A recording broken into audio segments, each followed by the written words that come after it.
guys, welcome back. This is the third video of the electrochemistry, and in this video we are going to discuss the second relationship between the electricity and the chemical reactions, where the electricity makes us happen certain non-spontaneous chemical reactions. And the cells in which this principle is used are called as electrolytic cells, and this phenomena is called as electrolysis. So we can say that in electrolytic cells, the electrical energy is getting converted into the chemical energy. So now let me first write the two chemical reactions, and in between you can think that these are spontaneous or non-spontaneous reaction. The first one is NaCl, that is in its molten state giving us liquid sodium plus chlorine gas. While the second reaction is splitting of water, that is water is getting splitted into hydrogen gas plus oxygen gas. So do you think this first reaction is a spontaneous reaction? Of course not, because if this was the case, means मैं खुद का अपना एक chemical plant लगा लेता है. Means what can be so beneficial than that? Means we are directly getting the sodium and chlorine just by heating this NaCl or table salt that we have in our homes.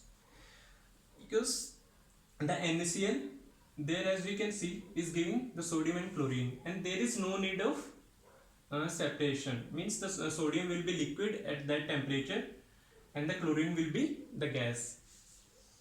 Yeah, this is not a spontaneous reaction, to be frank. And the second reaction, the splitting of water, do you think this is spontaneous? If this was the case, then there was no need of the plants, because we are directly getting the oxygen from this water on its own, and it is also giving us a best eco-friendly fuel, that is hydrogen, which on combustion basically gives us the water as a product, and plus it gives us the energy. So what can be better than this fuel, means in which we are getting the pure water as a product? But this is not the case, and this reaction is also non-spontaneous. But we can make happen these reactions by using the electricity. So now let's see how we can do this. So let me see the first reaction, and this is the electrolytic cell in which we can see that how this reaction is basically occurring.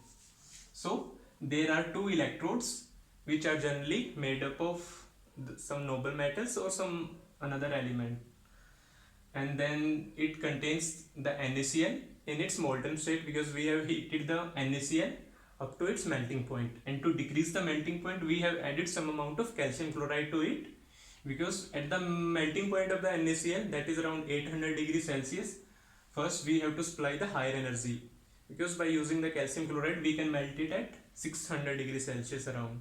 And secondly, at 800 degrees Celsius the sodium form a fog in the chamber, and which is very difficult to recover. So we add the calcium chloride to it to lower its melting point. And then these two electrodes are basically connected to a battery, some electricity source, and then this battery is connected to the another electrode. So as we can see from this chemical reaction that in NaCl the sodium is in +1 oxidation state and chlorine is in -1 oxidation state. But on going to the product, we can see that sodium is going, and these two are the neutral species, because the sodium, these are both in its elemental state, so these are just neutral. So we can see that the sodium is going from +1 to 0 oxidation state, so it involves the gain of electron or reduction, and we know that the reduction would happen at cathode. And similarly the chloride ion is going from -1 to 0 oxidation state, so it involves the loss of electron, and which is basically the oxidation, and that will occur at anode, right? So let's come back to this cell once again. So now you can see that the battery positive terminal is there and negative terminal is there, and we know that the current always flow from the positive to negative terminal, and in this basically the molten NaCl, the current flows due to the movement of ions. This we already know. So we can know that we see that the current is flowing in a anti-clockwise direction, so the movement of electron will be opposite, that is it will move in a clockwise direction. So we can see that electron is coming out from this electrode. So because the battery is basically pulling this electron from this electrode and pushing it to D. Since this is pulling the electron from this electrode, so the oxidation must be going on there, and we know that the oxidation would happen at anode. And similarly the electron is going to this electrode, so the reduction must be going on there, because the gain of electron must be involved there, and which will occur at cathode. And the sign of these electrons, these electrodes are decided by the basically the sign of the battery on which these are connected. Means this is connected to positive terminal, so this will be of positive sign convention, and this is connected to negative terminal, so this will be of negative sign convention, because their battery is doing the actual work to make happen this non-spontaneous chemical reaction. So now as we know from this reaction that the oxidation is going on at anode, where the chloride ions are getting converted into the chlorine gas. So at this electrode, basically the chloride ions are coming, and then these are converted into the chlorine gas and evolving. And on the cathode, the reduction is going on, so the sodium ions from this molten NaCl is going into this electrode and undergoing reduction, so that it will form a molten liquid, it will form just a sodium liquid around this electrode. So this was just about the NaCl, means how this reaction can take place by using the electricity. Now let's see the second reaction, which was the splitting of water. And one more thing, do you know the cost of the sodium that we use in the lab? It is around 300 rupees per kg. Means it is very cheap due to this process. Means by using the electrolysis, the production of sodium is done, and which is very cheap. So this is a very important phenomena. Yeah. So now let's come back to the second reaction, which was splitting of water.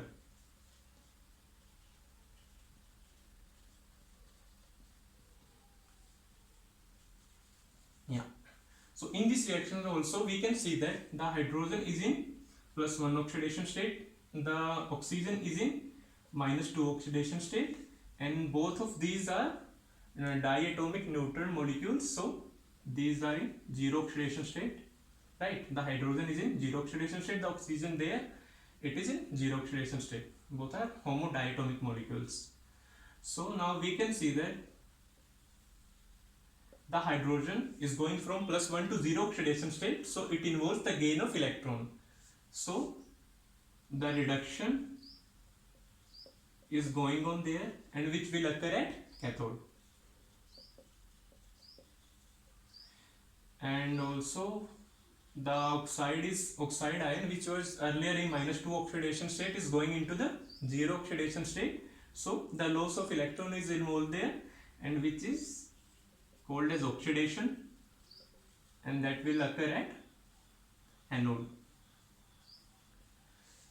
So this is the electrolytic cell, which is used for to make happen this non-spontaneous chemical reaction. So there we can see that 2 electrodes are present, which are then connected to a battery through some wire, and then this battery is connected to another electrode. And on these electrodes we have mounted an inverted glass tube, so that we can trap these gases which are producing at anode and cathode. And these are dipped in the water, and to make this water conducting we have added small amount of acidic solution, because the pure water is non-conducting due to its low dissociation or very small dissociation, right? So now we see that the battery, the positive terminal of battery is there and negative terminal is there. So the current is flowing in this direction, positive to negative terminal, that is in an anti-clockwise direction. So the movement of electron will be in a clockwise direction. So we can see that electron is coming out from this electrode, or basically battery is pulling out the electron from this electrode. So the oxidation must be going on there, and which will occur at anode. And the sign of this electrode will be same as the terminal of the battery to which this electrode is connected. So this is positive terminal. and similarly electron is getting pushed to this electrode, so the reduction must be going on there, because some chemical reaction which must be going on there, which is done by the battery, which involves the gain of electron. So the reduction is going on there, which will occur at cathode, and the sign of this electrode will be negative, same as the terminal of the battery. So as we can see from this chemical reaction, at anode where the oxidation is happening, the oxides ion is getting the water is getting converted into the oxygen, while at cathode the water is getting converted into the hydrogen gas by the reduction of hydrogen ions, while this is occurring by the oxidation of oxide ions. So we can write the individual half cell reactions that are undergoing there. That is, at anodic half, at anode we can write the water is getting converted into the oxygen. So if we have two water molecules, then it will give us one molecule of oxygen gas and 4 H positive ions. So we can see that H positive ions are in the same oxidation state, but the oxygen is going from -2 to 0 oxidation states, and there are 2 oxide ions, so there involves the loss of 4 electron. Yeah, just 2 oxide ions are getting converted into the 1 oxygen molecule.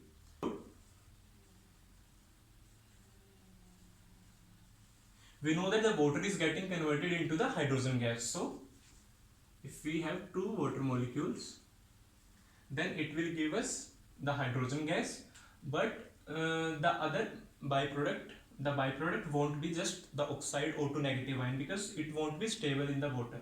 So basically it will leave as hydroxide, and then it involves the formation of hydrogen gas. So to balance it, we can write 2 hydroxide ions plus 1 hydrogen molecules. So how many electrons gain is going on there? So we can see that 2 hydrogen ions are getting converted into the 1 hydrogen molecule. So the gain of 2 electron is occurring there.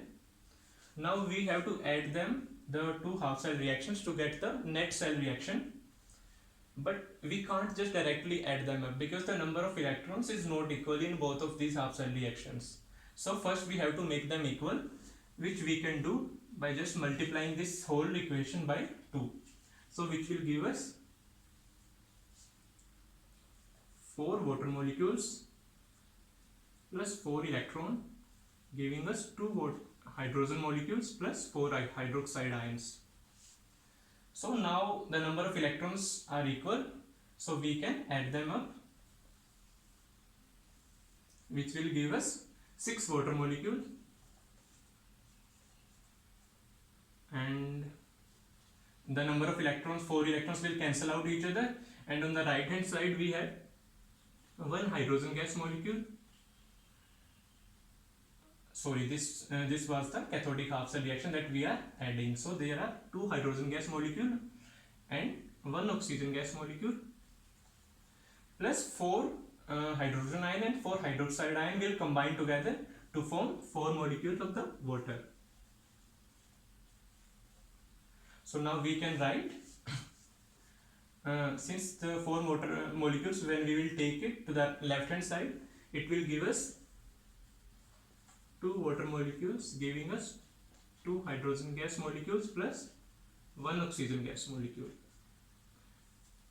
So this is the net cell reaction, and which is same as this reaction we have written earlier. So this is the reaction that is going on there, and which we are making us happen by using the electricity or some electricity source like batteries. So now as this reaction will happen, we know that from this reaction the hydrogen will be produced to the double of the amount, to the hydrogen will be produced by the double amount to the amount of oxygen gas. From this balance equation we know that through the stoichiometry of the equation.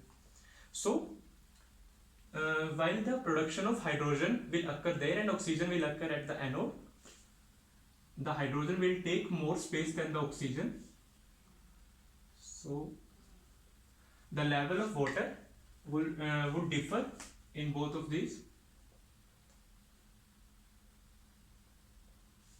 That is, the level of water is higher at the anodic half and level of water is lower in the cathodic half, because there is more of hydrogen gas is getting produced there and there is less of oxygen gas that is produced there.